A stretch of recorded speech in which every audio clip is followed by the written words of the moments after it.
Hi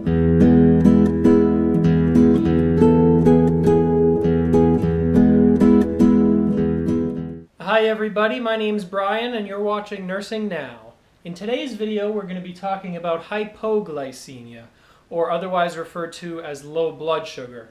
In last week's video, if you watched, we talked about high blood sugar or hyperglycemia.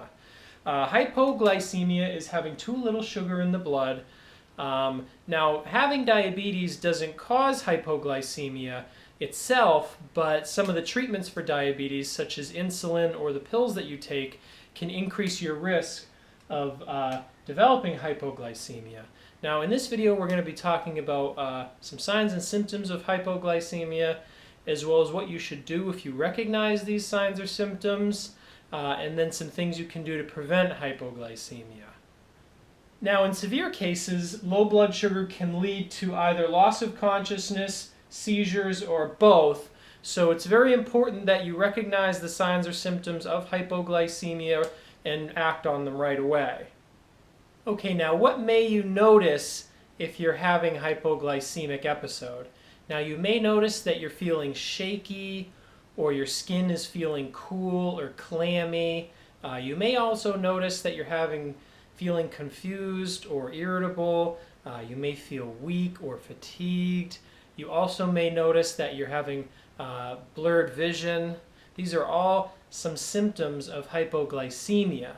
Now, if you're noticing these symptoms, it's very important the first thing you do, either you or your loved one, you want to make sure you check your blood sugar at the first sign of these symptoms. If you're just not feeling right, also if you do have diabetes, it's good just to check your blood sugar. If you notice that your blood sugar, if you're having hypoglycemia, it's going to be below this number of 70, so it's going to be below 70, maybe in the 60s, 50s, or even lower. Now, if you do check your blood sugar and you notice that it's below 70, the first thing you want to do is have some juice, not diet juice or sugar-free juice. You want to make sure you have some regular orange juice, something with sugar in it that's going to help to bring up your blood sugar quickly. It also helps to be able to carry little candies, little sugar candies with you, or glucose tabs you can pick up at some pharmacies. It's always good to carry those with you in the event that you're away from home and you're noticing some of these symptoms.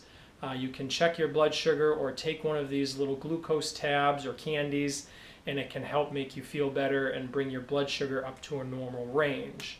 Now, if you do check your blood sugar and it's below 70, if you do drink some juice, you want to make sure, or if you have a glucose tab or something like that, you want to make sure you recheck your blood sugar after about 15 minutes.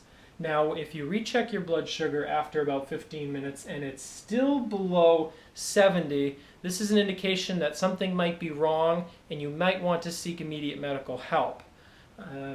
This is very important, as you do not want your hypoglycemia to lead to loss of consciousness or seizures or other possible severe health complications. Okay, I also do want to mention, if your blood sugar is low, you check your blood sugar with your glucometer. If you do notice your blood sugar and it's low, you have some juice or glucose tabs or some other type of snack, and you recheck your sugar after about 15 minutes and that it is back up into this normal range. It doesn't stop there. You want to make sure, what I usually recommend to my patients is that you want to have a protein healthy or a protein rich snack.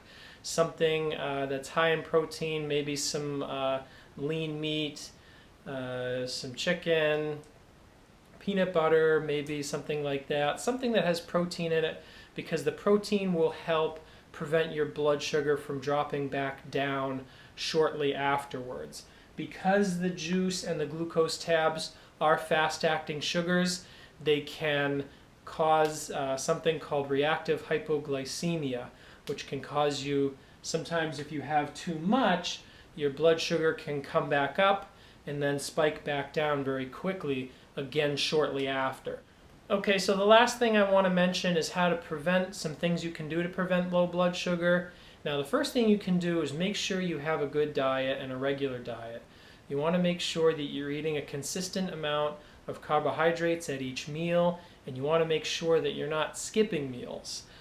Eating a consistent amount of carbohydrates can help regulate your blood sugar and can help prevent things like your blood sugar from spiking very high, or that reactive hypoglycemia, which I mentioned earlier, having it spike high and then go low. You want to make sure you also don't skip meals, especially if you're taking diabetic medications such as insulin or pills for your diabetes. The second thing you want to do is you want to make sure you take your prescribed medication. You want to make sure that you're taking your insulin properly and you're taking it at the right time. You also want to make sure that you are taking any pills that are prescribed to you at the correct time. Now, if you have any questions about your medications, you want to make sure you reach out to either your primary care physician or your doctor who prescribed those medications to you and ask them any questions you have about them. Now, the last thing you want to make sure you do is kind of what I said earlier. You want to make sure you always have glucose tabs or maybe some small candies. Like I know some of my patients carry around Werther's candies in their car or in their purse with them when they go out of the house. Just in case you do experience symptoms of hypoglycemia, you want to make sure you have something to be able to correct it to prevent any serious complications from occurring, especially if you're going to be out of the house driving. Okay, last but not least, make sure you tell your family and friends, you educate them as well about symptoms and signs of hypoglycemia. It's very important that they also recognize the signs and symptoms so that if they recognize them, they can help you if you're unable to help yourself. Make sure you talk with your healthcare provider if you have any questions about hypoglycemia. Make sure you're checking your blood sugar regularly so that you can catch it. Especially if you're not noticing any signs or symptoms, it's very important to check your blood sugar regularly so that you know what's happening. If you do experience hypoglycemia several times, especially in a short period, you want to make sure you call your doctor right away. Okay, everybody, I hope you enjoyed this video on hypoglycemia. Please like and share this video with your family and friends. Also, please subscribe to my channel. I'm going to be putting out new videos every week. We'll see you next time on Nursing Now.